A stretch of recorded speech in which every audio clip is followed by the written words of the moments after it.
Today, we are going to discuss cash game leaks and how to fix them. To be fair, this talk could also apply to tournaments, so we're going to be primarily discussing cash games today. Are there any live cash game players here? Ask VK. I'm sure there are plenty. I have played plenty of cash games in my time, and you have to figure out what you are doing wrong. Simple as that. We have to figure out what we are doing wrong. How do you adjust range charts if you're playing slightly shorter handed or deeper stacked? Well, we have 200 big blind range charts at pokercoaching.com in the app. Those are already there for you. If you're playing shorter handed, just remove the first two spots. Are you live yet? No, we're not live yet. We're just starting. Hope you enjoyed the morning show. Any NFT Alpha. Working on the Court of Degeneracy at the moment. It's a big project. It'll be done when it's done. We're getting to it. Today, though, we're talking about live cash games. How long did I grind at Bellagio? I used to play 12 hours a day, every day at Bellagio. 5, 10, and 10, 20, no limit. And I would sporadically play much higher whenever the games got really good. And I played that for maybe a year and a half straight. It was a grind. It was fun. But, it's a good way to grind up some money. It's a grind, though. It's a grind. You have to be cool with that. A lot of people do not like the idea that they need to sit at the table and grind a lot in order to win. But that's how you win at cash games. You make some amount of money per hand you're dealt. Simple as that. So I made something like $35,000 a month for a year and a half. Decided to take a little break. Focus back on tournaments. Get away from Vegas a little. Mix it up. That said, I do still play cash games every once in a while, and they are a lot of fun. I won a tournament the other day. Look at this. I knocked my bracelet on the floor. We got a cute little bracelet. It says Poker Champion. This is not a World Series bracelet. This is a bracelet from the Pony Classic, a private tournament. It had a whopping 45 players in it. Honestly, it was probably the easiest tournament win of my life because I made top pair about 5 times over the course of 6 hours, and I got a double up every time. None of them lost. That was lucky. Now I'm the champion of the Pony Classic. All right, let's discuss cash game leaks and how to fix them. First things first, how are you losing money?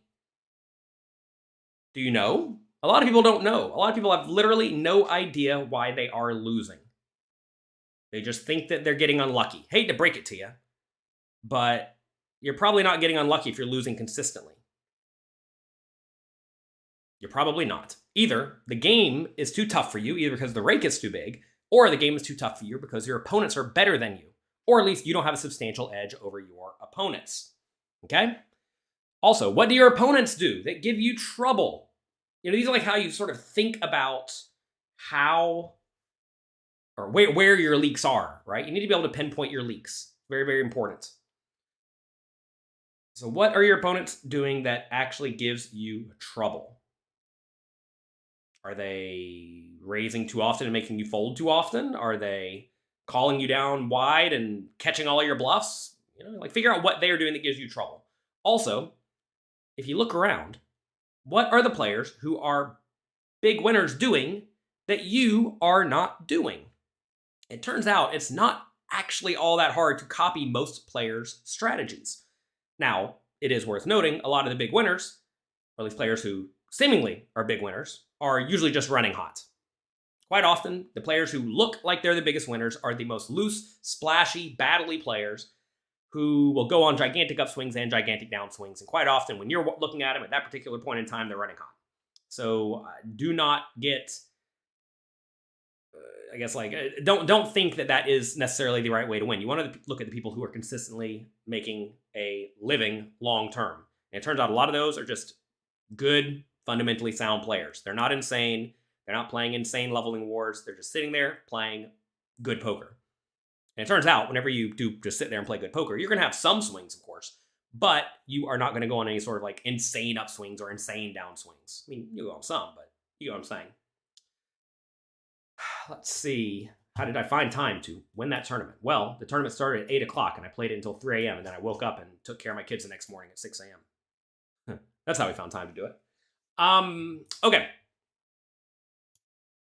You must study and adjust. Simple as that. If you do not study, if you do not adjust, you're not going to know how to win.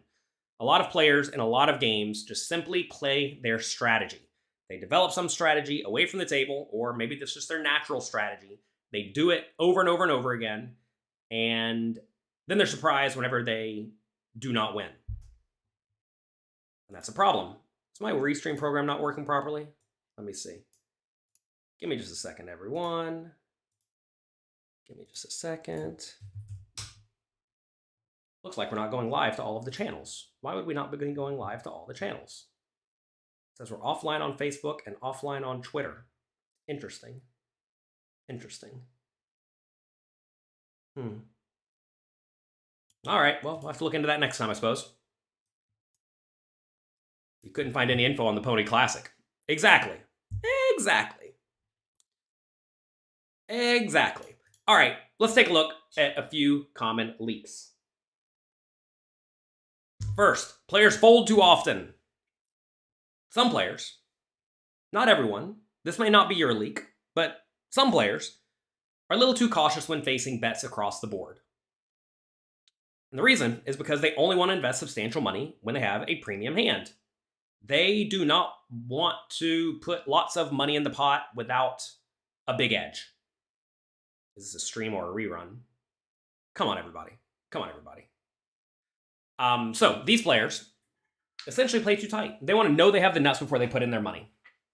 So what's wrong with that? What's wrong with only waiting around for the nuts? That way you get it in good. A lot of players think getting it in good is the way you win. But how counterintuitive is that? Yeah, you want to get it in good sometimes, but you often win a large chunk of the profit you're going to win by running your opponents over and winning a lot of small and medium pots where they don't have anything. And whenever they do have something, you're going to lose.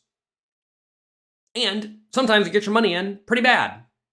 And that is okay. Heads up in the Pony Classic the other day. The opponent shoved from the small blind, playing heads up. I had the Queen 3 suited for about 6 big blinds. I didn't like calling. I presumed I was behind. I thought my opponent might even be shoving a little bit too tight, but it doesn't matter. Queen 3 suited is good. Pot odds exist. I got it in bad. Not accounting for the pot odds. And not accounting for the fact that my opponent's range could be wider than I thought it was, right? So we called it off. He had the King 7 offsuit, and I won. To be fair, I had about 30 big blinds to a 6. But that's a situation where you just have to call, right? You can't fold too often in that spot or you're going to get ran over. So, how do you fix this leak of folding too often? Well, you fix it by playing closer to GTO preflop. That's going to force you to start with more reasonable ranges. And then you're going to need to play GTO postflop. Ideally, you're going to fix this by calling down a little bit wider. If you find that you consistently fold out top pair bad kicker when your opponent bets the flop and then checks the turn and then bets the river big, you're going to get ran over. Multiple people a long time ago in live cash games told me if they have top pair marginal kicker on the river and their opponent makes a big bet, whatever that is in relation to the pot, they just fold because it's not worth it. It's not worth it, they say. But it's definitely worth it because you have the best hand almost every time, and you're usually getting 2-to-1 pot odds. You think top pair is not good 33% of the time after your opponent checks on a betting round? It's like always good on the river. Probably good like 80% of the time, right? That said, in some games against the most weak, tight, passive opponents, folding to substantial aggression may be ideal. The neat thing about a lot of these leaks, let's call them, is that they're actually pretty good against some particular opponents, right? If your opponents don't bluff often enough and they don't value bet thinly enough, then it's probably not all that bad to fold to substantial aggression from those types of players. That said, players are going to play better as you move up in stakes or as they're just kind of competent, and that's going to result in you getting crushed if you overfold. Okay? That said, if there ever is a leak that you want to have, probably overfolding to substantial aggression against players who are seemingly tight, it's probably not such a bad one. But this is a leak that does result in a lot of the small stakes online players or small stakes live players just getting absolutely demolished when they move up to the medium stakes, because a lot of the winners at the small stakes are players who just run over opponents. And those players go to the medium stakes, they keep playing the same, and if a lot of your opponents are just blindly running over everybody because they think people fold too much across the board, well, then you can't overfold at all, right? What's the best raise size preflop? Understand, it doesn't really matter all that much. I think a lot of people get wrapped up with the idea of, should I make it 3 big blinds or 3.2 big blinds or 2.6 big blinds? Just make sure you use proper preflop raising ranges. As you raise bigger, you have to raise a little bit tighter, typically. So be aware of that. If you want to play as many hands as possible, you usually want to use small sizes. A lot of people in small stakes games make the blunder of making it 7 big blinds preflop because they want all their opponents to fold. But you got to realize, what are they folding? Well, they're folding garbage. That's not good. You don't really mind getting action with garbage, especially if your opponent's going to play poorly post-flop. All right, so folding too often is a leak a lot of players have. A lot of players don't like to risk it, and therefore they don't get the biscuit. All right, next. Some players call down too wide. The exact opposite leak, right? Some players call down a little too wide when facing bets, especially pre-flop and on the flop and on the turn. They want to stick around and see if they make a strong hand. They do not like the idea of folding before they get to see the river. The problem with this strategy is that when they get to the river, they're either going to have to overfold to bets, because they don't have anything most of the time, or they're going to have to call down far too wide, because their range is very, very bad, right? So this is a situation where these players are going to end up overfolding at some point throughout the hand or having to call down way too wide. And either of those are quite bad. You do not want to be in a spot where all your opponents have to do to beat you is bet with a reasonable range, right? You have to be very, very, very, very careful about this. And this is a leak that crushes a lot of small and medium stakes players. How do you fix this leak? Well, you fix it by raising more often with your semi-bluffs and your bottom pair type hands instead of calling with them. If you look at the GTO strategies, you'll find that very often draws and bottom pairs put in raises when facing a bet. They do not call so often. They call sometimes. This is why you got to study. You have to know when you should be raising your draws versus calling your draws. Typically, you don't want to raise a draw that would have a close fold if you get re-raised. So like 40 big blinds deep in a tournament, you're going to find that very often you don't raise with stuff like straight draws. Because if you raise with a straight draw and then get shoved on, which will happen with those stack depths, you have to fold, and that's terrible. So instead you want to raise with junkier draws, like bad gut shots, because you don't mind raising a bad gut shot and folding, because then you're getting nowhere near the proper odds. Or you want to raise with really good draws that can raise and then call it off, right? But when you're playing deeper stacked in cash games, you can get away with raising with a lot of draws. And straight draws, flush draws, gut shots, overcards or backdoor flush draws, bottom pair, random overcard, all of these are hands that passive players call down with too much, and they should probably raise a decent chunk of those instead. So that's going to make them substantially more aggressive, which is going to result in them winning more pots, as opposed to check calling with the queen high out of position, check calling turn, and then check folding the river, right? You can also fix this by just tightening up. A lot of players just play too wide preflop, and because they play too wide preflop, they end up with junk by the river. This is how it works. You play wide ranges, you have too much junk. So tighten up. You're probably playing too loosely preflop. You can't play every connected hand and every junky suited hand. Follow good, strong GTO strategies, and you will be way better off. Can I make a playlist of my videos for beginners? Kraken. I have already made this for you. Go to pokercoaching.com/fundamentals. That is a free crash course. It'll take about 3 hours to get through. It'll make you better at poker than most of your friends. You won't be the best player in the world, but you'll be way, way, way better, and it'll take you only 3 hours. Check it out at pokercoaching.com/fundamentals. Is raising in position less common than check raising out of position with deep stack? I think you mean what happens more often, raising in position or out of position? You usually raise more often out of position, because from out of position, you want to decrease stack to pot ratio, typically. In position, you do a lot more calling because you're closing the action. And you're in position. You don't mind keeping stacks deep. All right, next. Another leak a lot of players have is that they do not bluff often enough. Most players underbluff on all betting rounds. Some of you even said here in the chat already, whenever my opponents raise me, they just have the nuts every time. Yeah, that's a big mistake. How do you beat somebody who raises with only the nuts?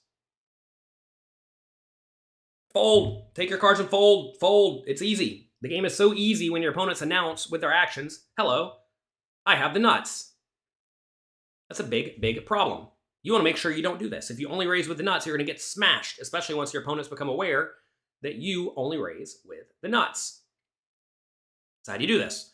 Well, again, study GTO strategies pre-flop and post-flop, and play more aggressively, especially with semi-bluffs and low equity bluffs. Most players miss raises that are very, very clear and obvious for strong players with draws and junk. And you need to have some draws and junk in most of your ranges, especially when you're playing very deep stacked in cash games.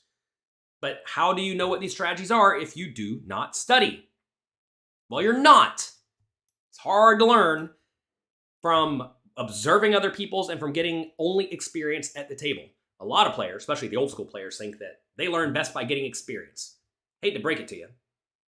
Almost no one is going to learn how to play close to GTO poker from experience. You're just not going to do it. The way you get it is by studying a ton. A ton. Okay?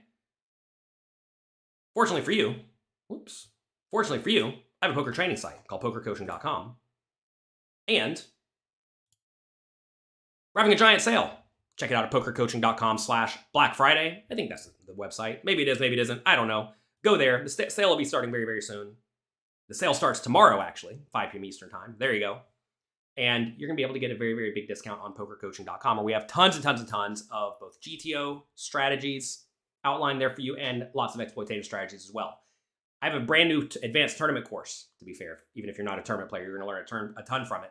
And you can get a sneak peek of it right now at pokercoaching.com/5-day-pass.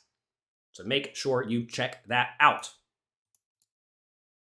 Another leak a lot of players have is that they do not put in enough volume. Volume in this sense means they do not play enough at the table. They simply don't play enough poker to know if they are winning and to extract value. Now, I know I just said to study a ton. That's how you get good. The way you make money is by playing. Okay? So, if you don't actually play a lot, you're not going to know your win rate. If you don't know your win rate, you're not going to know if you're actually profitable in your game, and you're not going to know if you should be moving up or moving down. You're just guessing, right? And if you don't play, you're not going to make any money. Whenever you play poker, you make some amount of money per hand you play, right? So imagine you go and play 5-10 no limit. The dream back in the day was to be able to play 5-10 no limit online and make $1 per hand. If you can make $1 per hand, you'd make something like $400 an hour. It's very, very good money. If you're making $400 an hour, your bankroll's just going to go straight up. That's the dream. That's the goal. Only a few people actually achieved it. But that was the goal. Playing live poker, though, at live 5-10 no limit, I consistently made something like $2 a hand. Game's obviously soft, but you can't play nearly as many hands per hour, right? Such as life. There's a trade there. So you need to make sure you're putting in volume. A lot of people think they are actually playing to win, but in reality, they are not. They are playing for fun. They're playing to pass the time. They're playing to get their gamble on. Most people who are not winning at poker are delusional. They think they're taking the actions required to get the thing they want, but they're actually not taking the actions required to get the thing they want at all. Very, very important that you very, very clearly observe what you do in your day-to-day life. Imagine you think you want to be a poker professional, yet you spend 40 hours a week working at a job that takes all of your focus. So there's 40 hours of your week just gone. You can't study and play. Maybe you go bowling 4 nights a week because you like it. Maybe go golfing on the weekend. And maybe you watch football all day Sunday. Well, I hate to break it to you, you probably don't want to become a poker pro. Because if you did, all of that spare time would be devoted to getting better at poker. The cool thing about poker is that you can actually make money while you're learning. Which, I mean, imagine you get to where you can make $20 an hour from playing poker, which is not all that difficult. So if you can make $20 an hour from playing poker and you have a job where you make $10 an hour, like I did back in the day, I was working at an airport making $10 an hour, but I could make more than that playing poker. Well, quit your job, right? Instead of grinding your job 40 hours a week, grind poker 40 hours a week. You'll make the same amount of money, or maybe more, and you're going to be getting a lot of experience. I know I just said experience is not as valuable as most people think, but it does matter. It is relevant because that is you implementing the strategies that you learn. And it also gives you data to know if you're actually winning in the games, which will let you move up or move down or figure out leaks, right? One thing worth noting, everything I've been talking about so far kind of applies to live poker mostly. Online, finding leaks is actually way easier because you can use a program like Hold'em Manager or Poker Tracker that will give you statistics about your play. And if you compare your statistics to statistics of good, strong winning players, which you will have if you're paying attention to your opponents, and gathering their data, which you are allowed to do, then you'll be able to find very clearly what you're doing wrong. Life's easy when you know you continuation bet specific boards too often, or you don't raise the river often enough, or whatever, right? It's way more difficult in live poker because it's hard to get volume. What's a good hourly rate for 1-2? Something like 20, 25, 30 bucks an hour, give or take. People underestimate the amount of hours you need to put in to succeed at poker or anything. That is very correct. You're not properly bankrolled for your game. What should you do? Move down. Move down. Long time ago, back when I quit my job at the airport, I think I had, let's just pretend, I'm going to give you some rough numbers. I had $200,000 to my name.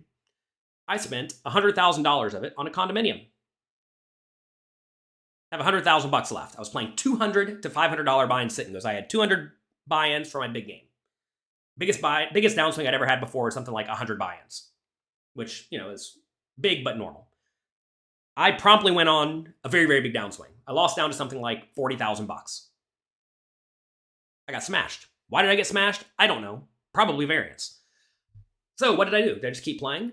Well, I knew good and well I can't be playing $500 tournaments with only 40 buy-ins. That's not going to work. 40 buy-ins? 80 buy-ins? I don't know. I can't do math. I didn't have much money. Yeah, 80 buy-ins. 80 buy-ins not nearly enough. So I moved down. And instead of moving down to $200 games or $100 games or $50 games, I decided to definitively prove if I was a winning player in these games. So I moved all the way down to the $10 buy-in games. And I decided I was going to win 100 buy-ins at each buy-in level. The 10s, 20s, 30s, 50s, 100s, 200s, 500s. And I did it. It took time. I didn't necessarily even view it as annoying or frustrating or a punishment playing the $10 and $20 and $30 games because I actually didn't know if I was winning. There was a chance in my mind I was just the luckiest guy in the world to turn $50 into $200,000 over the course of a year or two. Which, I realize it could happen. I mean, I realize there's variance in the game. Maybe I'm just lucky. Maybe the game is tough and the game's dead. I don't know. So I went back to the small 6 games and won 100 buy-ins at every single level back till I got to the 500 games, and then they had $1,000 games in, and we just kept moving on up until eventually Party Poker closed to Americans. What a sad day. Rest in peace. And I was not playing to make money. You have to realize, just because you can potentially be profitable in a game does not mean that you have to play the game. So many people think that just because a game exists that they have to play it. And that is a blunder. Anytime you're playing a game where you have no edge or minimal edge, or you're not properly bankrolled, you're just adding a substantial amount of variance to your life for literally no reason. So yeah, you think you can beat your 2-5 game. Why don't you go and play the 10-cent, 25-cent game and grind up money with literally no risk and prove that you are a good, strong winning player? Typically, assuming you get your money from cash games only, your bankroll is usually a pretty good indicator of your skill level. Now, I understand if you're young, you will not have had time to grind up a bankroll from poker, which is why you got to start small, because the idea of I want to get staking or something is ridiculous. Because you got to realize that unless you have literally no money, you're probably just better off playing for half the stakes with all of your money, or a third of the stakes with all of your money. Don't look for a handout from people. Most people aren't out here just looking to give away money, okay? You will find that at the end of the day, you can rely on yourself. It's nice to know that you can rely on yourself. It's very, very valuable to know that if everything goes horribly bad for me, I can get up and I can go sit at Bellagio and make $100 an hour today. That's my fail case. And that's liberating to some extent, right? The idea that you know that you have this skill that you don't have to rely on anyone for. I'm very properly bankrolled for it. And I'll be fine. Worst case, right? And real worst case is, what if the 5-10 game's tough? I can move down to 2-5 and make $50 an hour. Like there's plenty of 2-5 games all around. I see them all everywhere. And the players in the games are not very good. And that's good to know that you can do that. Now you have to be disciplined, right? Going back to bankroll management, whenever I lost from a 100K liquid down to 40K liquid, I didn't just keep playing the same games, even though I was probably like okay bankrolled for them. I was pretty cautious with it. I did not want to go broke. In my mind, having no money is bad. I'd rather have money than not have money personally. Some people don't think this way. They think they'd rather just play with whatever the biggest edge they possibly can is. But you got to realize, imagine there's a million buy-in tournament happening tomorrow, I can go play it, but it would not be responsible. Because even though I'll probably have a decent edge in it, because those games are actually pretty soft a lot of the time, because a lot of high-stakes whales like to play them, I may have a 10 or 15% return on investment in it. I buy in for $1 million, I get back 1.1 million on average. Let's just pretend. Is that worth the risk, assuming I only have a few buy-ins? No, it's not worth the risk. That would be ridiculous. It'd be absolutely ridiculous. So just because a game exists does not mean you have to play it. So figure out what you want from poker. If you actually do want to become a good, strong professional poker player, and you're not yet, well, you're behind, because there are a lot of good, strong players already. But fortunately, I've made the tools for you to catch up at pokercoaching.com, and you will get up to speed very, very quickly if you go through the tournament or cash game masterclass, depending on whichever game you are wanting to play. Also, in terms of volume, in my mind, most poker players spend nowhere near enough time at the poker table. I would sit at Bellagio whenever I was a young guy for something like 12 hours a day, 7 days a week, no off days. So what is that, 70-something hours a week? Let's pretend I put in 60 hours a week. If I put in 60 hours a week, and my opponents are putting in 30, assuming all hours are equally profitable, which they're not, but assuming they are, I'm going to make twice as much money as them. And especially anything like poker, where you can move up as your bankroll gets a little bit bigger, I may end up making, over the course of a year, something like 4 times as much money as them, assuming I'm reasonable with my bankroll and move up logically. And would you rather make 4 times as much money by grinding a little bit harder? Well, if you're a young person, you probably should be, because you don't have anything else going on, and you might as well extract the value while the game's still good. You don't know how long the game's going to be good. Going back to sit and goes, eventually the sit and goes died. And I'm happy that I extracted a lot of value from them when I could. And, I presume cash games live are going to be good for a very, very, very, very long time, but like online cash games now are tough. Online tournaments now, the high stakes are tough. And, all that is very, very important. Didn't you suffer from fatigue from that volume? No. 60 hours a week is nothing. 72 hours a week, whatever the number actually was, is nothing. The nice thing about putting in volume is that if you're getting paid good money to do it, you don't really mind. You got to realize, I understand that my other opportunities in life, especially when I was 22 years old, were none. I had no other opportunities in life. So if you have no other good opportunities in life, my other opportunity that I was working towards was going to college and getting an engineering degree where I would make $50,000 a year, let's say. Or I could play a month and a half and make $50,000 playing 5-10 no limit hold'em with no variance. It's going to sound bad, but don't be a baby is what it amounts to. It's not realistic to think you will win a lot when playing high volume, because most of your winnings will go to the poker site. That is incorrect. If you make some amount of dollars per hour accounting for the rake, yeah, you pay rake, but at the same time you still profit. That's very incorrect thought process. If you play, your edge in a game presumes you're accounting for the rake already. If you're winning, let's say $10 an hour, but you're paying $10 an hour in rake and you make nothing, that's not how it works. When I say you win $100 an hour, that means after rake. 7 days a week, 7 days a week, 12 hours a day is a lot of time.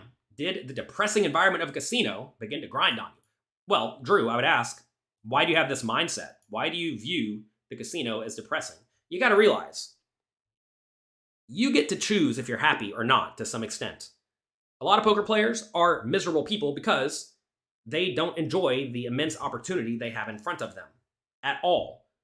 They think, I got to go sit at the table and play cards all day. Hate to break it to you, most people would love to go sit at a table and play cards all day and make any amount of money. They would love that. That would be fantastic. Can you imagine how entitled you sound if you think sitting at a table, playing a card game, having people bring you food and drinks for 12 hours a day in a nice climate-controlled environment with people who, probably are at least somewhat good at things because they can afford to lose thousands of dollars in a day and not care all that much. Why is that bad? Why is that bad? That seems like a really cushy job to me, and yet people complain about it. Yet people are miserable about it. It's because they're entitled. They think they're supposed to have better. Everyone always is looking around at the other players in the room and thinking, this guy's worse than me at poker, yet he's playing higher. That's not fair. It's just absurd to me. I don't know. That personally sounds absurd to me. All right. Why are sit and goes not as profitable today? The sit and goes are actually pretty easy forms of poker. Anytime a game is somewhat easy, usually because the stacks are shallow, your options are very limited. As your options are limited, it's not all that hard to find a reasonably good strategy. And so what happened eventually is that the high stakes games, the players were all roughly breaking even or even losing 1 or 2%. And they were getting a lot of rake back from poker stars, which eventually cut off the rake back. And that just completely demolished the games because now everyone's playing and they're all losing the rake. It turns out games that are simple are usually not all that profitable unless your opponents are just atrociously bad. Back when I was playing, everybody was atrociously bad in sit and goes. Like today, satellites are a good example of this. Online satellites at high stakes are very, very tough. Online satellites at small stakes are very, very soft. Live satellites are usually very, very soft because people don't understand how to play them well, but it's actually not all that hard to play them well. They're just terrible. They have not studied, right? Things like cash games with deep stacks and tournaments with deep stacks are substantially more difficult because you have many more options. As you have more options, the game becomes more skill intensive.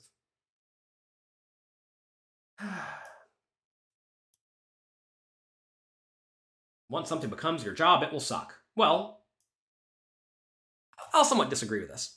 You have to realize that it's all about mindset. It's all about mindset. As soon as you feel like you have to do something, that you begrudgingly go do it, yeah, that's not going to be fun. It's not going to be fun at all. Trying to go at bankroll at small stakes is tougher because people play poorly. No, when people play poorly, you make more money. Sitting at a table playing cards is greater than sitting at a desk typing numbers. Yeah, indeed. You seem to have better strategy playing 1-2 compared to 10 cent, 25 cent. Yeah, as people move up, they play better. As people play better, you win less money from them. Imagine everyone played perfectly like a robot, you'd win no money. This is why no one wins at the highest stakes games. Because everyone's good for the most part. The games usually only run whenever people are very, very bad. You make money when your opponents mess up, not when they play well. Is this a rant or a cash game leak solution? Well, it sounds to me like a lot of people have a life leak Lotus Star, where they think poker's supposed to be miserable when they're sitting there making life-changing amounts of money. Can you imagine the mindset flaw you must have to think that sitting in a nice casino, being delivered food and drinks, playing a game, and making money is a worse situation than most other jobs? Think about the mental gymnastics that you have to go through to think about this and feel like this. That sounds like a hell of a leak to me. It's not the leak we're discussing right here, but it sounds like perhaps the biggest leak, right? People are so negative. Indeed, a lot of people are negative. Well, what happens is I think people look at other people and think that they should have what those people have. And I hate to break it to you, somebody's always going to be doing a little bit better than you, or maybe a lot better than you. Some people start off with more resources than you, naturally. I started off with $50. Some people start off with $1 million, right? I don't feel bad about this. Some people play higher stakes than me, and I think they're worse at poker than me. I don't feel bad about this. You know? I don't view that as bad. It's just like, it's how life works. I hate to break it to you. I'm living the dream is exactly what it amounts to. It's very important to live the dream. How do you feel about bomb pots? They jack up variance, so as long as you learn to play them well, just be fine. Realize in multi-way pots you have to be really, really tight. Most people are nowhere near tight enough, though. But yeah, so anyway, put in volume. I didn't mind it. There wasn't not anywhere else I would rather be because I realized the immense opportunity I had sitting in front of me to make substantial money sitting in a casino playing a game where I have a big edge. Why would that make me depressed or worn down or whatnot? It makes no sense, right? Makes literally no sense. What's a bong pot? So where everyone sits around, they get their bong, and they go at it. All right. Anyway, set volume goals. I think volume goals are a good thing. A lot of players struggle putting in volume, especially when they don't actually have that big of an edge. In live poker, your edge is giant, so that's so easy just to sit there. Also, you can watch TV. It's not hard. When you're grinding online, it actually gets kind of tough. Like when you're playing, a game where you have a 2% return on investment, or you are making a tiny win rate at cash games, like say you're making 2 cents a hand or 5 cents a hand. Yeah, that starts to become a grind, especially when you do go through big upswings and downswings. And setting volume goals is very, very beneficial, I think, where you just realize, I'm going to sit here, I'm going to play good, fundamentally sound poker for 6 hours a day. It's not a lot, but if you play 6 hours a day, it still ends up being 40 hours a week roughly. And, 40 hours a week's a decent amount of volume. A lot of players, though, they only play almost none. It's shocking to me how little they play. They play 2 or 3 days a week whenever they're playing. That's nuts to me. Now, they do make a point to try to play the highest volume or the highest value times, like Sunday tournaments, for example. Basically, every good online grinder who plays tournaments plays on Sunday because the games are softer then. And they won't play on like a random Thursday or whatever where the games are no good. So that's fine and logical. You definitely should take off time. You should make sure you enjoy your life within reason. But at the same time, you have to ask yourself, what are your goals? And a lot of people think they want to make a lot of money, but their actions say otherwise. All right, next, playing without a substantial edge, especially when you are starting to grow a bankroll, when you don't really want to experience the full brunt of variance, you need to make sure you have a substantial edge. Okay? Many players make a point to play the biggest game they can afford, which is a problem. They have $1,000. Well, they're going to play a $1,000 buy-in game. Well, you're going to lose. They think that if they have the money to play, they deserve to be there. Again, a lot of people have this entitlement. So many players feel entitled. If you're playing a game with a rake that's too high, you're not going to win. Why? Because you don't have a substantial edge. Keep saying, on GG, you pay $10 big blind per 100. No matter how good you are, your net winnings will be tiny. Don't play on sites with high rake. Why is this difficult for people to wrap their head around? Somebody in chat, I'm about to lose my mind here. Somebody in chat, please let me know why people do not understand the fact that if you play in a game where you don't have an edge, you're going to lose.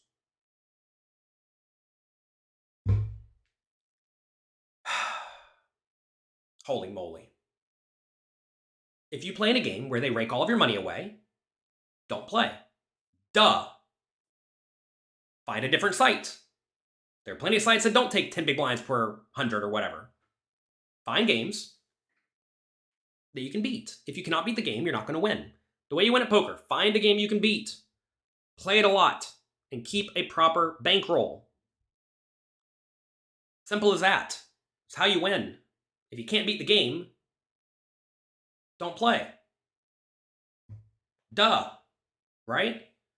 They overestimate their skills. Indeed, a lot of people overestimate their skills. You want to know why? Because they don't put in enough volume. They don't get enough data to show clearly that they are not very good at poker. So anyway, how do you play with a substantial edge? You want to ensure that your opponents are making mistakes that you can capitalize on. If your opponents are not playing in a manner that you can take advantage of, well then, how are you going to win? If you don't know what they're doing wrong, you're probably not going to win unless you naturally play closer to GTO than your opponents. Nothing wrong with playing good, strong GTO poker. That's what a lot of the high-stakes players do because they don't even know what their opponents do wrong. Whenever I go and play high-stakes tournaments, I have literally no idea what a lot of my opponents do wrong. So, what do? Try to play good, strong GTO poker is what you do. Now, of course, there's still going to be very weak players in the games, and you make a point to always take advantage of what they're doing because it's often kind of obvious. But even then, a lot of the bad players at high stakes are pretty good. They'll get in there and they'll mix it up. There was a hand Bill Klein played the other day. Bill Klein plays all the high stakes games. People think he's kind of recreational. I actually think he's pretty good. And he ran just some savage bluff on the river. And he got his opponent to fold almost the nuts. It was so good. I loved it. Was it good because it worked or good because it was actually good? I don't know. But it was a savage play. I love stuff like that. I think that's fantastic. But like that's a good example of someone who people think is kind of in line. They'll just like randomly put in a 3-bet on the river with the ace high for fun. You know? Sounds like I'm overly combative today. Look, I'm not overly combative. I just don't understand why people have these mindset issues. People look for excuses. A lot of people in the world want to blame anyone except for themselves for their problems, for their situation. Now, I realize a lot of people do have plenty of things that are out of their control that are messing them up. But the rake on one particular poker site is not the reason you're not winning at poker. Hate to break it to you. Remember, just because a game exists does not mean that you have to play. You do not have to play just because the game exists. Find a different game. Find a different game. There are plenty of them. Is it reasonable to stick to $2 no limit until the win rate is achieved, even if it takes 200,000 hands? Sure. If you're not winning, don't move up, obviously.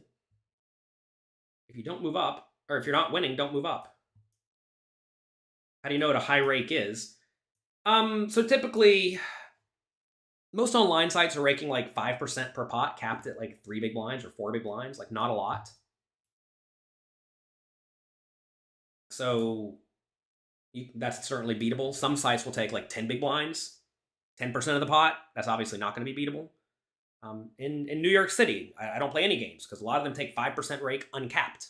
If you're playing 25-50 or 50-100, well, that means they're taking $500 or $1,000 out of the pot when you get it all in. Can't win. Sorry.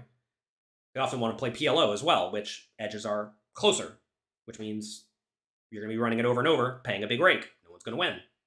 I've seen the books from a few home games in New York City, and no one wins. Only the weakest, tightest nits win because they literally never pay the rake.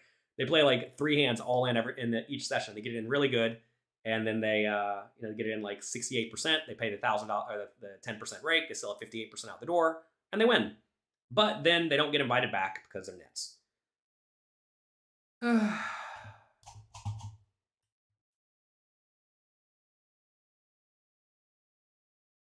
You just finished your run. Good. When will you do a live cash game stream? I played one just recently. It went poorly. I lost every all-in. If you lose every all-in, you're going to lose.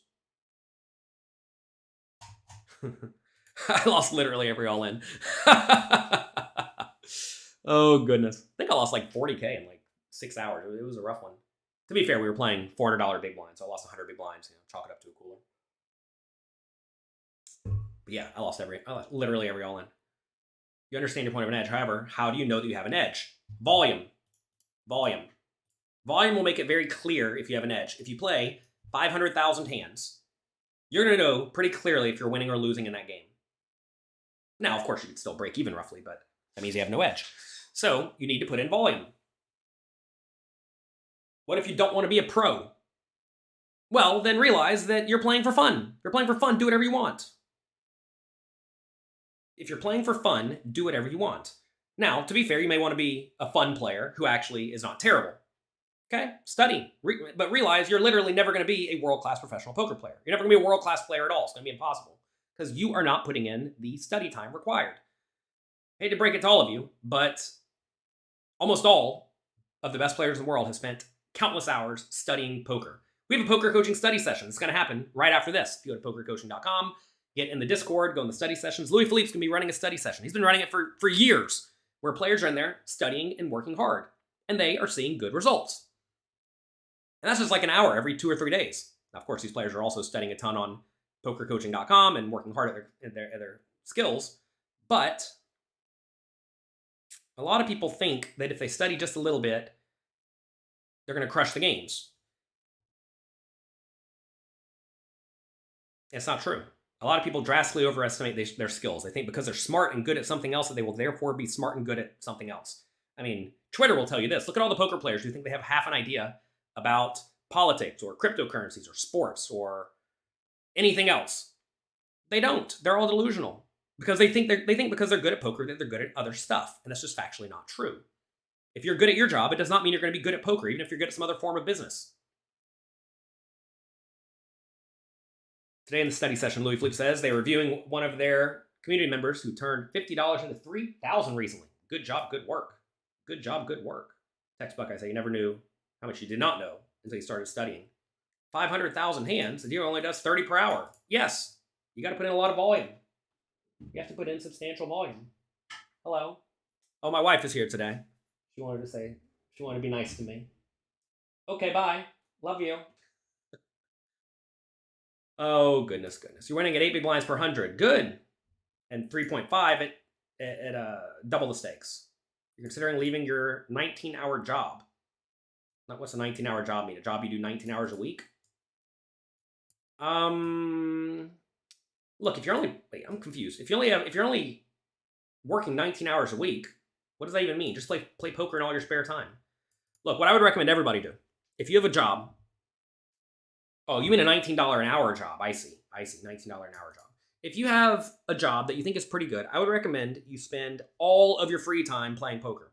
Back whenever I was working at the airport, I was also going to college, and I was also working at a comic book store. 3 things that took up a lot of time. I still played 40 hours of poker a week. That's all I did. I literally did those activities. I slept, went to college, played poker, worked at the airport, worked at the comic book store. That's it. That's all I did. So I'd recommend spending literally all of your spare time playing poker for as long as you can. And then I'd recommend taking whatever vacation your work will give you, however much it is, 2 weeks, 3 weeks, whatever, and play poker full time. I would also recommend, if they won't give you vacation time, paid, ask for an unpaid leave. Ask to take 2 months off with the idea that you'll come back in 2 months and go from there. With the idea that you're not going to go back if things go well. I'm playing the $1,500 tournament at Borgata. I am not. I didn't even know they had a $1,500 tournament at Borgata. I do know they have a 5K in January. I might go to the 5K in January. Art tournaments worth more than cash games because they are softer. High stakes tournaments are definitely softer than high stakes cash games. Typically. Small stakes, I think cash games are way, way, way better.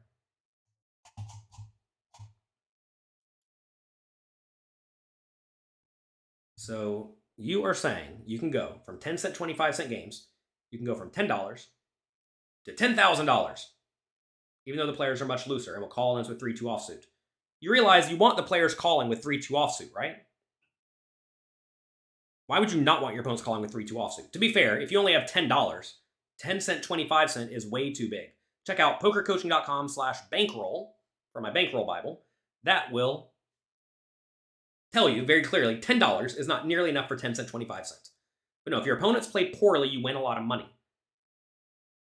There's a program. I want to show you a cool little program. If you think your opponents will call your all in with 3-2 offsuit, let's give you the top 20% of hands, because you're going to be super loose to capitalize on them. Let's give your opponent 100% of hands. You have 63% equity against someone who plays 100% of hands. Okay. That means every time you get it all in for $10, and your opponent puts in $10, let's out the calculator. This is not difficult, but I'm bad at math. You both put in $10. That's $20. You own 0.6358 of it. That means you put in 10, you get back 12.71. You put in $10, and every time you do that, you make $2.71. You want $2.71 over and over and over and over and over and over and over and over?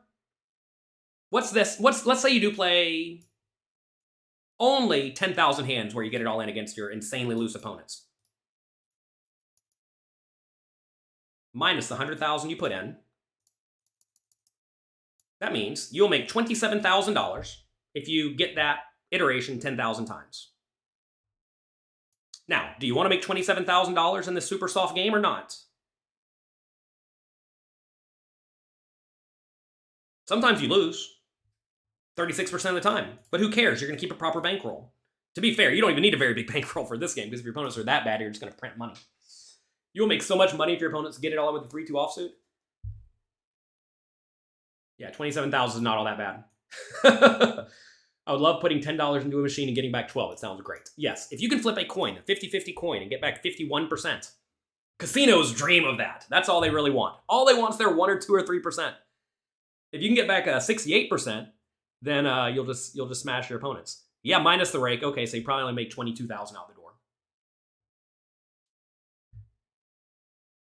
Probably only make $22,000 out the door. Sorry, you're right. You all got me. Only $22,000 on your $400 initial investment. All right. Look, a lot of the stuff we discussed today is solved by studying. Some of it's discipline, some of it's mindset, but a lot of it is just getting better at poker. A lot of people make blunders all the time in all spots. If you studied my tournament and cash game masterclass, you will know a lot of people make mistakes. I make mistakes. Everybody makes mistakes. I learned in the process of making the cash game and tournament masterclass some spots where I make mistakes. For example, we talked about it earlier. I did not check raise enough with bottom pair. I didn't do it. Didn't check raise enough with bottom pair, but I learned. Now I check raise adequately with bottom pair. I didn't check raise quite enough with the random king high backdoor flush draw nonsense. Now I do. You learn, right? We just made the advanced tournament course at pokercoaching.com, and I learned a lot as well. There were a few spots where I was messing up, especially in multi-way pots, especially in scenarios where there are payout implications. So we all have a lot to learn. And fortunately, there are tools available that will help you learn. And we have a lot of those available at pokercoaching.com. Lots of outputs, lots of data, a lot of information over at pokercoaching.com that will help you get up to speed. Even if you're new at poker, check out pokercoaching.com/fundamentals. It's a completely free crash course that will get you up to speed so you can then make good use of all the other material at pokercoaching.com. If you're new there, check out the tournament and cash game masterclass. Those are kind of prerequisites to make good use of the rest of the site. Please, please, please take advantage of your opportunity. Realize the immense opportunity you all have if you actually do have an edge in poker. Love it. Be happy about it. Just because everybody else is miserable doesn't mean you have to be. This is something else I didn't really mention, but a lot of people go on tilt. A lot of small stakes players, or players in general, get mad when they lose. They think they're supposed to win. Going back to entitlement, right? $2 for the wisdom. Thank you, Monty. I appreciate it. A lot of people think they're supposed to win. So whenever they get it in with their 68% equity, or 63% equity against the 36%, let's just say you have a good hand. Let's give you ace-king offsuit. Let's give your opponent 3-2 offsuit. You get it in with ace-king against the 3-2. I'm supposed to win. Well, no, you're not. No, you're not. You're supposed to win 66% of the time. You know how often a third of the time is? A third of the time is, well, quite a bit. Bankroll site's not working. Let's see. Pokercoaching.com/bankroll. Please work. Please work. It is going slow. Oh no, it worked. Pokercoaching.com/bankroll. Try that. I just posted it in the chat. Pokercoaching.com/bankroll. So anyway, realize you get in with ace-king against the 3-2. You are supposed to lose 34% of the time. It's fine. Get used to it. It is normal. A lot of people that get in with ace-king against 3-2, they get mad. They get bitter. They think, I'm supposed to win this. No, I'm angry and I'm going to blast all my money into the pot. Well, if you do that, you're a fish. Page doesn't seem to exist when you click that. Really? That's so weird. It comes right up for me. Send us an email, support@pokercoaching.com. Weird. Okay. Thanks for letting me know. Let's see.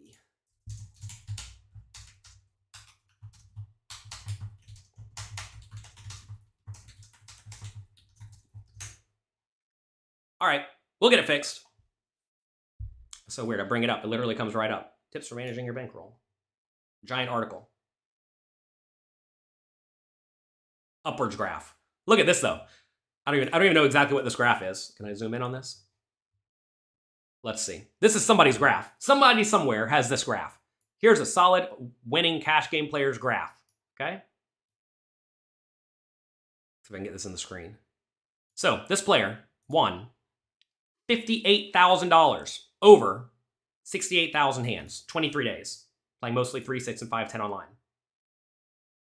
This many hands live. You know how long this will take you to play live?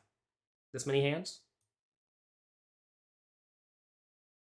About 2,000 hours, or about 1 year. Online, you can play this many hands in a year. This player played in about 23 days of good full grinding. Notice though, this player broke even for about 40,000 hands, which is about half the time on this graph. Could you, ask yourself honestly, would you continue playing for roughly 6 months of live poker with no profits? Not even sure if you necessarily have an edge. A lot of people will not. Now, of course, whenever you're playing live, you'll hopefully have a higher win rate than this small win rate. How much did they win? 7 big blinds per 100. 7 big blinds per 100 is actually kind of a lot. You're going to have variance. Variance exists. This is a good, strong winning player. Most people would die to have this graph. This is basically straight up. Yet, you see this very choppy nature here. And, a lot of people don't have the stick-with-itness, the grit. Grit is very important when it comes to poker. You got to be willing to stick with it. A lot of people are not. A lot of people want to cry and complain and bemoan their bad luck. Understand that wallowing in your sorrows is a waste of time. In poker, you can only control some things. You cannot control the run out of the cards. You cannot control the cards you're dealt. You cannot control how your opponents play.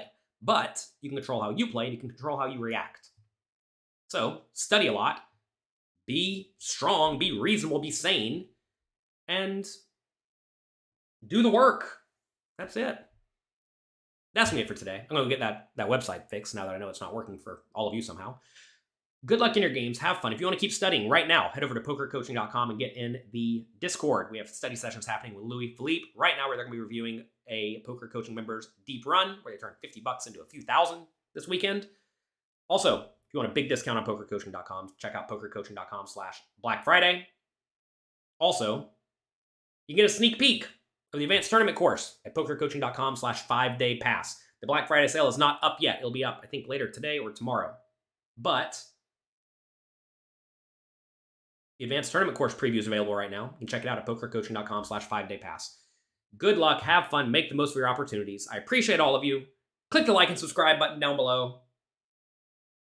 I'll talk to you all next time.